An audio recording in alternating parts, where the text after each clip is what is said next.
देख रहे हैं सुदर्शन टीवी। मध्य प्रदेश राजस्थान, एक साथ एक आवाज, न पक्ष न विपक्ष, सिर्फ निष्पक्ष समाचार। मध्य प्रदेश के भिंड और मुरैना के बाद अब रतलाम का एक मदरसा भी इन दिनों चर्चा में है, जिसकी जांच करने आज जिला प्रशासन का दल पहुंचा था। आरोप बच्चियों को अमानवीय तरीके से रखने का है। हालांकि प्रशासन ने मदरसे को क्लीन चिट दे दी। ऐसी कोई भी अनियमितता प्रशासन के अधिकारियों को यहां नजर नहीं आ रही। हालांकि प्रशासन ने मदरसे के जिम्मेदारों से उनके सभी दस्तावेज तलब किए हैं। प्रशासन को खबर मिली थी कि बच्चियों को मदरसे में बच्चियों को अमानवीय तरीके से रखा जा रहा है, जिसकी सूचना पर अपर कलेक्टर शालिनी श्रीवास्तव आज खाचरोद रोड स्थित दारुल उलूम आयशा सिद्दीकी मदरसा पहुंची थी, लेकिन प्रशासन को ऐसा कुछ भी नहीं मिला। गौरतलब है कि 2 दिन पहले बाल संरक्षण आयोग की सदस्य डॉक्टर निवेदिता शर्मा भी इसी मदरसे में पहुंची थी, जिनके जांच प्रतिवेदन का खुलासा होना बाकी है। डॉक्टर निवेदिता शर्मा के इस दौर के बाद यह मदरसा एकाएक चर्चा में आ गया और आज प्रशासन भी मदरसे की जांच के लिए मुस्तैद नजर आया। खबर है कि डॉक्टर निवेदिता शर्मा को मदरसे की जांच के दौरान खासी अनियमितताएं मिली थी, जिनका खुलासा होना अभी बाकी है। वे अपनी जांच रिपोर्ट जब आयोग को भेजेगी, उसको बाद आयोग अहम फैसला लेगा।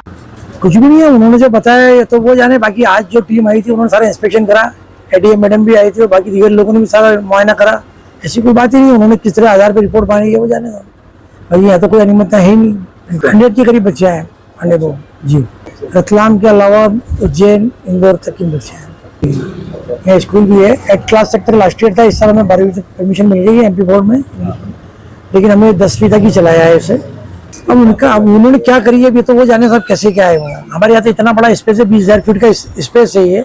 मैंने कितने 10-12 कमरे नीचे हैं, बड़े बड़े हॉल है। अब वो कुल मिला के 100 बच्चे आए, अब वो कैसे कह सकती है तो वो जाने। देख लिया उन लोगों ने, सबने फोटोग्राफ ले लिए, सब काली कारपेट बिछे में। ऐसा कैसे हो सकता है? इसको ट्रस्ट संचालित करता है, बाकी लोगों के ताउन से होता है ऐसे। मतलब सब लोग जो डोनेट करते हैं उसके हिसाब से चलता है। तो लास्ट ईयर पिछले 12 साल से चल रहा है, 12-14 साल से। लेकिन अभी पिछले 6 महीने में कमेटी बनी है, नहीं बनी है। हाँ, कोरोना के साल 3 साल तक तकरीबन बंद भी रहा था ये। उसके बाद भी लास्ट ईयर से जाके कमेटी भी नहीं बन गई है। हम नए लोग भी आए हैं, नए लोगों की जानकारी में जो बातें आ रही है, ऑफकोर्स वी डू एक्सेप्ट कि कहीं कोई कमियां हो सकती है, हमारी नज़र में आ रही है। हमें जो बता रहे हैं हम तो पूरी करने को तैयार है। और गवर्नमेंट के अगेंस्ट जाने का तो सवाल ही नहीं उठता है। उनके धर कानून को फॉलो करना ही है ना। देखिए, बेसिक जो हमको जानकारी बाहर से मिली थी या कुछ स्रोत से जानकारी इस प्रकार की मिली थी कि गैर मानवीय तरीके से बच्चे यहाँ रह रही है।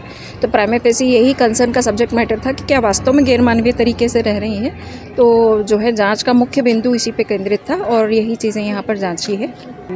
लगभग जो है 100 के आसपास बच्चियाँ हैं यहाँ पर जी। देखिए, यहाँ पे समिति का पंजीयन है और समिति इसको रन करती है और पंजीयन के संबंध में डॉक्यूमेंट पूछ रहे हैं, वो लोग सबमिट करेंगे, समय मांगा है। देखिए, उसके संबंध में कोई विस्तृत निरीक्षण का कोई प्रतिवेदन या कोई टीप या ये मेरे जानकारी में अभी तो नहीं है। चूँकि ऐसी जानकारी मिली थी कि गैर मानवीय तरीके से यहाँ पे बच्चियाँ रह रही, तो प्राइमा फेसी एक कंसर्न का सब्जेक्ट मैटर होता है।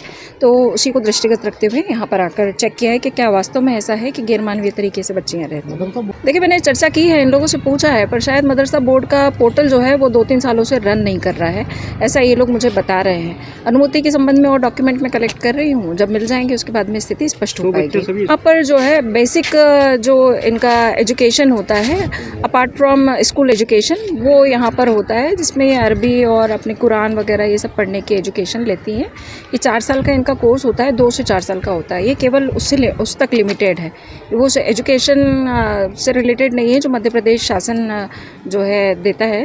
वो अलग स्कूल इस प्रीमाइसेस में रन हो रहा है, वहाँ पर है। यहाँ पर हमने लोगों से चर्चा की है कि इसको उससे भी जोड़ने की कोशिश वो करेंगे। छात्रावास के अंदर नहीं रहते हैं, आउटसाइड रहते हैं। जो क्लासेस चलती है उसमें पढ़ाने वाले ज़रूर जेंट्स हैं, लेकिन लड़कियां जहाँ रहती हैं वहाँ पर उनके केयर टेकर एक फीमेल रहती हैं।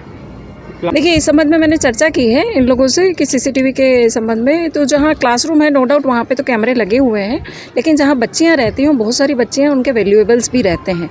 तो इसको दृष्टिगत रखते हुए इन्होंने पहले कैमरे लगाए गए थे, ऐसा इन्होंने स्वीकार किया है मौखिक रूप से। लेकिन कल जो जांच हुई उसके बाद में इन्होंने ये कैमरे निकाले हैं और इनका मेन कंसर्न इन्होंने यही बताया है कि बच्चियों के सामान चोरी ना हो। रही बात ये कि बच्चियों की कोई प्राइवेसी है तो बच्चियों का वज़ू खाना, नहाने का इंतज़ाम और कपड़े बदलने की जगह दूसरी है, उस कमरे में नहीं है, ऐसा मुझे अवगत कराया गया है।